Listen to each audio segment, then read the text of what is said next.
Radio Padma FM 99.2 আপনার কথা বলে। শ্রোতা, আপনি শুনছেন রেডিও পদ্মা 99.2 FM। বাংলাদেশে নিযুক্ত মার্কিন রাষ্ট্রদূত আর্ল মিলার গত 11 মার্চ রেডিও পদ্মা 99.2 FM পরিদর্শন করেন।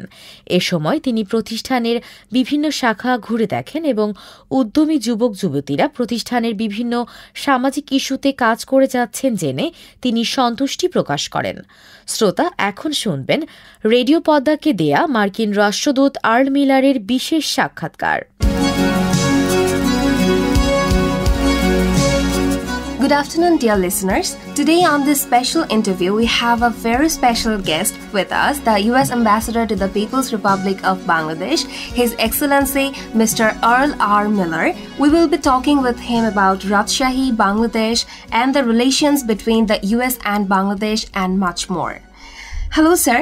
Welcome to Radio Padma 99.2 FM. How are you doing today? Very well.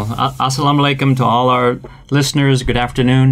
It's my second trip to Rajshahi, and I'm enjoying it immensely. Thank you. Thank you for the invitation. Thank you so much, sir. Thank you for being here today with us, and it's an honor to have you here in studio for the second time. And before we move on, I have a question for you. What brings you back to Rajshahi again, and tell us about your trip in Rajshahi and the City of Education so far. Oh, thank you for the question. Well, it's been almost exactly 2 years since I was last year here. I would have loved to have come last year, but the pandemic prevented a lot of travel for so many of us. So I was looking for an opportunity to come back, and I had the wonderful chance to observe some training this morning between Rajshahi police officers and university students who are working together on a U.S. government and government of Bangladesh sponsored program around community policing and interfaith dialogue. And it was absolutely fascinating to see a table with 18, 19, 20-year-old college students and police officers. And the first day, people are a little, perhaps, anxious about these two groups coming together. But by the third day of the seminar, they're fast friends. They're talking to each other about problem solving, what they can do not only in their communities today and tomorrow, but in the future. So that's one of the reasons I'm here. This is a program sponsored by the U.S. Department of Justice and Department of Defense, but also a chance to meet with the mayor. And the police commissioner was out of town, but he very kindly had the assistant police commissioner spend much of the day with us, and we enjoyed that very much. I had the chance to meet with members of various political parties, and they all sat around the table as well in a group and discussed ways that together they can resolve issues in their communities. And it's just really been an encouraging visit. And of course, my last stop is here at the radio station, and I'm here to support the great work that community radio does. That's so much more. A big day. Thank you, sir. I want to ask another question. You arrived in Bangladesh more than 2 years ago, as far I know. What are your thoughts about Bangladesh, the country, the people, the culture, and everything in between? Another great question. I actually arrived in 2018, so I'm well into my third year. I've been an American diplomat, a foreign service officer for 33 years, and you're not supposed to have a favorite country, of course, other than your own. But I have to say that serving in Bangladesh as the U.S. ambassador has been the highlight of my career. Everywhere I've traveled in this marvelous country, I've been met with the most gracious welcome and warmth and courtesy, I think uniquely Bangladeshi. And we've also, beyond just the wonderful personal satisfaction I have from being a privileged guest in this country, we've done a lot of things to advance our partnership and our relationship economically, on the security front, and that's only going to increase. This magical year of the 50th anniversary of your country's independence, and we're still celebrating the 100th birthday of the father of the nation. So what better time to be a U.S. ambassador here than for those two occasions? And it's a wonderful way to let the world know about the potential and opportunity and promise of the 8th largest country in the world, right? And so we'll be doing a lot of that this year. And sir, we are really happy that you have already served in, as far I know, India, Iraq, Indonesia, Malaysia, El Salvador, but still you love Bangladesh so far. So I am really happy with this fact because we love our country so very much. And right now I would like to ask another question that you have already mentioned, that this March Bangladesh will celebrate the 15th anniversary of its independence. So how do you think Bangladesh is doing on the national and international stage right now? Well, the economic and development journey of Bangladesh over the last 5 decades has been astounding. And anyone who knows the history of this country just has to be wowed by this remarkable progress. And I only see that increasing in the future. I mean, who knows where this country will be in 50 years from now. And you are witnessing it from 2018 to right now, after this pandemic situation as well. Well, that's right. I mean, that happy and inevitable day when we're at long last through this pandemic, I just get the sense that Bangladesh is going to be very well positioned to everything you're seeing now on the economic front will just be squared or cubed, right? I mean, the potential here, the entrepreneurial energy, what's happening in the ports and the airports and the highways, railways. I just met with the railway minister, and they happy to report that the government of Bangladesh has purchased 40 American locomotives, and 8 just arrived, and they're beautiful too. They're different shades of blue. Colorful. You may have seen it as they're coming off the ship. But those will be the sinews that you can build this economic muscle on in Bangladesh. I'm very bullish on the future of Bangladesh, and of course, over the last decade, the economic growth has in many years led South Asia, and I only see that continuing. And Bangladesh has weathered the pandemic storm quite well, and I think they're well positioned, again, when we get to that happy day when we're finally through the pandemic, for the economy to really take off. Thank you so much, sir. We know there is a new administration in Washington, D.C., President Joe Biden, and the 46th President of the United States of America. How do you see the future of our bilateral relations under the new U.S. administration? Yes, and our first female vice president. Exactly. Which I was telling someone yesterday. You know, it's a joy for me to come into the U.S. Embassy every day in Dhaka, and I see our flag. I'm just happy to serve here. But now every day when I come in, I get to see a picture of our first female vice president, and it really makes me feel good. It's been too long in coming, but it's finally happened. I think the Biden administration will continue to focus on South Asia as we have before. We very much want to see Bangladesh continue to play a larger role on the regional international stage. We will continue to be one of Bangladesh's strongest partners in economic investment, on the security front, with our people-to-people ties. There'll be some additional focus on not new areas, but areas that perhaps weren't as much as a priority as they now will be. And one is climate change. The other is building on our multilateral alliances, cybersecurity. I think climate change is particularly important because, as we all know, Bangladesh is kind of ground zero for the climate change issues the entire world will be dealing with, if not now, in the very near future. The Honorable Foreign Minister has spoken to the presidential envoy for climate change twice now, John Kerry.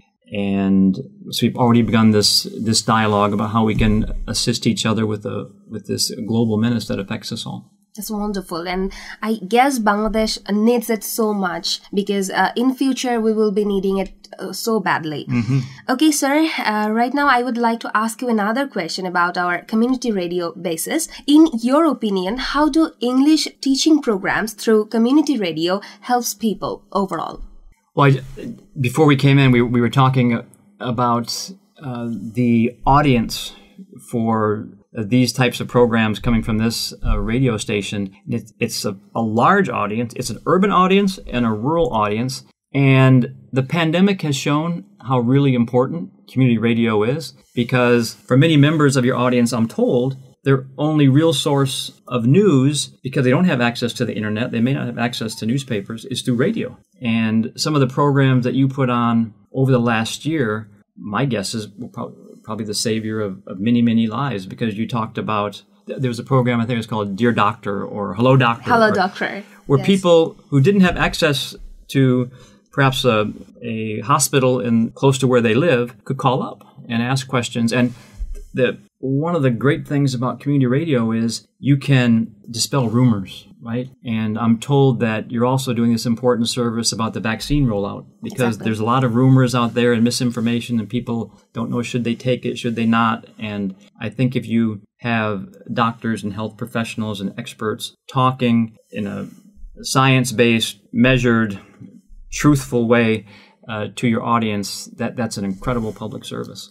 And we have already discussed it to our local radio peoples, and we have spreaded lots of and stopped lots of rumors as well. And you will be happy to know that we have broadcasted some programs where we actually brought those people in our studio whom actually talked about what they were doing at the time of pandemic. So that's really incredible. Thank you so much, sir. And right now I would like to ask you another question, as I am a student and I am a part of the youth. So I would like to ask you a personal question as well. Is there any initiatives taken by US government for the youth and students of Bangladesh? Yes. There's so many, I have to actually refer to my notes, but over the past 50 plus years, roughly 4,000 Bangladeshis have received fully funded scholarships and exchange programs to study and do research and attend higher education in the United States. Last year, 8,800 Bangladeshi students studied in the United States. And Bangladesh is now in the top 10 countries in the world that send students to the United States for higher education. I mean, for master's degrees, for PhDs, most in the really, the hard sciences, engineering, medical, STEM. And one of the things I really like to do is get a chance to talk to Bangladeshis who are looking at, it's a daunting proposition, traveling around the world, right, to a new culture, to travel in the United States, and some are filled with a bit of trepidation, understandably. And I tell them, Bangladeshi students on American university campuses are absolute superstars. They succeed academically, they succeed socially, they join clubs, they're part of their community. I don't know what it is other than I think that Bangladeshi students have a true appreciation for the opportunity and the self-discipline to exceed. So anytime you have the chance to talk to a returning Bangladeshi scholar from the U.S., I think they'll say the same thing. We have Fulbright scholarships.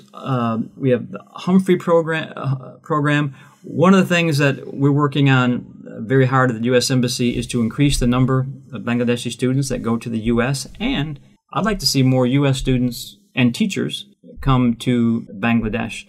We have Education USA programs at all our American corners. American corners are institutions like we have here in Rajshahi that talk about American culture, but also educate students free of charge on how you can apply for university in the United States. Because it's very daunting. We have hundreds of colleges, right?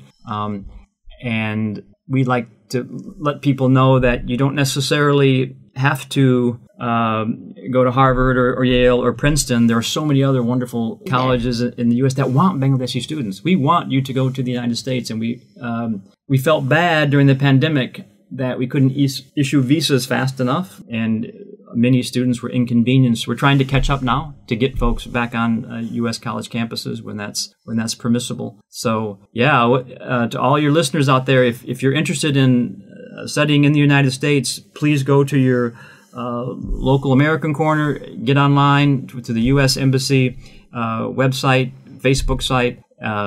Connect with our Education USA folks. They're here to help you. We'd love to see you in the U.S.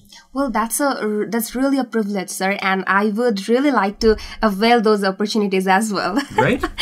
Okay, sir, thank you. And right now, I would like to ask you that tell us about some initiatives that U.S. government is taking or will take in the future to improve people-to-people connectivity between the United States and Bangladesh. I think probably the most important is our ongoing focus on people-to-people ties, and our educational exchanges are invaluable in that regard. We also have a lot more economic interaction, just a short time that I've been here than we have in the past. You know, I would like to see more U.S. trade delegations and trade missions and American business CEOs visit Bangladesh.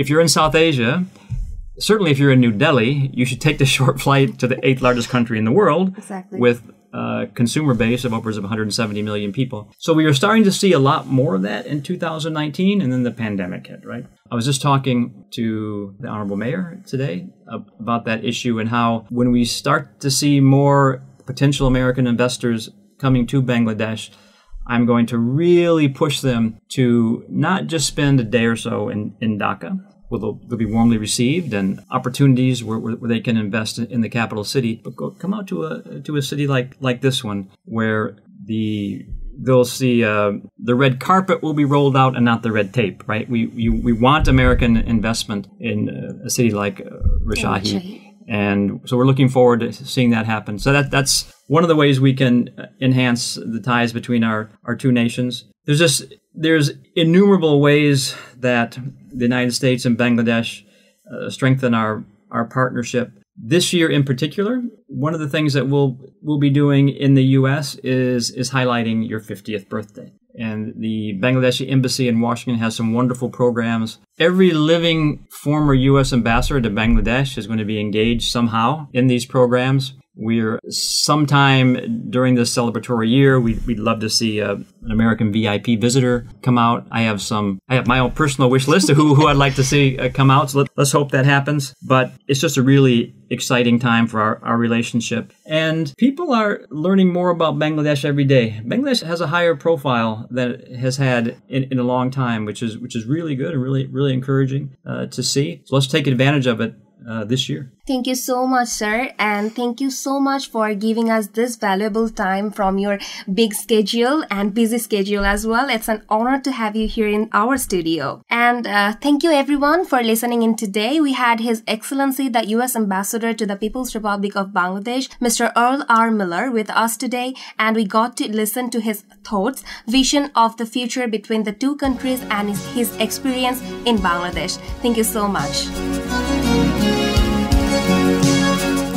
শ্রোতা এতক্ষণ শুনলেন radio পদ্মাকে দেয়া মার্কিন রাষ্ট্রদূত Earl মিলারের বিশেষ সাক্ষাৎকার। সাথে থাকুন, শুনতে থাকুন radio Padma 99.2 FM। Radio Padma FM 99.2 আপনার কথা বলে।